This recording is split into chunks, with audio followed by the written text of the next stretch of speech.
بسم اللہ الرحمن الرحیم۔ واقعات قرآن۔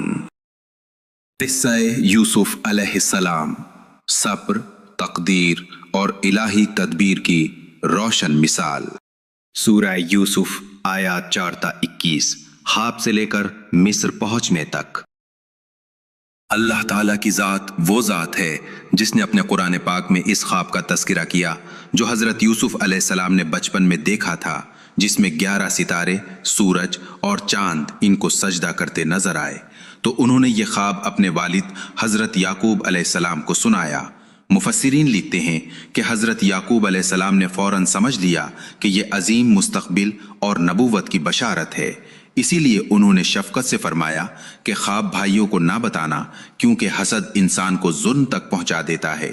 چنانچہ وقت کے ساتھ بھائیوں کے دل میں حسد بڑھا اور انہوں نے آپس میں مشورہ کیا کہ یوسف کو راستے سے ہٹا دیا جائے تاکہ والد کی توجہ صرف ان پر ہو جائے۔ آخر انہوں نے یہ طے کیا کہ قتل کے بجائے کنویں میں ڈال دیں تاکہ کوئی قافلہ لے جائے اور وہ والد سے جدا ہو جائیں۔ پھر وہ حضرت یعقوب علیہ السلام سے اجازت لے کر یوسف علیہ السلام کو ساتھ لے گئے اور سنسان جگہ پر کنویں میں ڈال دیا، اور شام کو جھوٹی کہانی بنا کر خون لگا ہوا کرتا لے آئے۔ بعد ازاں ایک قافلہ آیا اور انہوں نے کنویں سے یوسف علیہ السلام کو نکال لیا اور مصر لے جا کر کم قیمت پر فروخت کر دیا۔ اللہ تعالیٰ کی تدبیر یہ تھی کہ یہی واقعہ ان کے عروج کا سبب بنے۔ مصر کے ایک معزز شخص نے انہیں خرید کر اپنے گھر میں عزت سے رکھا۔ مفسرین خصوصاً ابن کثیر لکھتے ہیں کہ اللہ تعالیٰ نے ابتدا ہی سے ان کے لیے زمین میں اقتدار کی راہ ہموار کرنی شروع کر دی تھی تاکہ خواب کی تعبیر پوری ہو۔ پھر مختلف آزمائشوں اور صبر کے مراحل کے بعد اللہ تعالیٰ نے انہیں مصر کے خزانوں کا نگران بنا دیا۔ جب پورے علاقے میں شدید قحط پڑا تو حضرت یعقوب علیہ السلام نے اپنے بیٹوں کو مصر بھیجا تاکہ غلہ حاصل کرے۔ وہاں حضرت یوسف علیہ السلام اقتدار کے منصب پر فائز تھے۔ انہوں نے اپنے بھائیوں کو فوراً پہچان لیا، مگر بھائی انہیں نہ پہچان سکے۔ آپ نے نہایت حکمت اور تدبر سے معاملہ کیا اور اپنے سگے بھائی بنیامین کو اپنے پاس روکنے کی تدبیر کی تاکہ خاندان کے بکھرے ہوئے رشتے دوبارہ جڑ جائیں۔ جب بھائی بے بس ہو کر واپس آئے اور آخرکار دوبارہ مصر پہنچے تو حضرت یوسف علیہ السلام نے مناسب وقت پر اپنی شناخت ظاہر کی اور انہیں ان کی پرانی خطا یاد دلائی۔ بھائیوں نے شرمندگی کے ساتھ اعتراف کیا تو آپ نے اللہ کی صفت رحمت کا مظہر بن کر فرمایا کہ آج تم پر کوئی ملامت نہیں۔ اس موقع پر قرآن نے اعلان کیا کہ جو تقوی اور صبر اختیار کرتا ہے اللہ اس کا اجر ضائع نہیں کرتا۔ پھر آپ نے اپنی قمیض بھیجی تاکہ والد حضرت یعقوب علیہ السلام کے چہرے پر ڈالی جائے۔ جیسے ہی قمیض پہنچی، برسوں کی جدائی میں کھوئی ہوئی بینائی واپس آ گئی۔ یہ اللہ کے وعدے اور صبر کے ثمر کا عظیم مظہر تھا۔ بعد ازاں پورا خاندان مصر پہنچا۔ حضرت یوسف علیہ السلام نے اپنے والدین کو عزت کے ساتھ تخت پر بٹھایا اور بچپن کے خواب کی تعبیر سامنے آ گئی۔ اقتدار، عزت اور خاندان سب کچھ مل جانے کے باوجود آپ کی نظر دنیا پر نہیں بلکہ آخرت پر رہی، اور آپ نے دعا کی کہ اے رب، مجھے اسلام پر موت دینا اور نیک لوگوں کے ساتھ شامل کرنا۔ سورہ یوسف کا یہ آخری حصہ انسان کو یہ یقین دیتا ہے کہ آزمائش چاہے کتنی طویل کیوں نہ ہو، اللہ کی تقدیر آخرکار خیر ہی لاتی ہے۔ کنویں کی تنہائی، غلامی کی ذلت، جیل کی تاریکی، سب مراحل دراصل اللہ کے منصوبے کا حصہ تھے جو بالآخر عزت، اقتدار اور خاندان کے ملاپ پر ختم ہوئے۔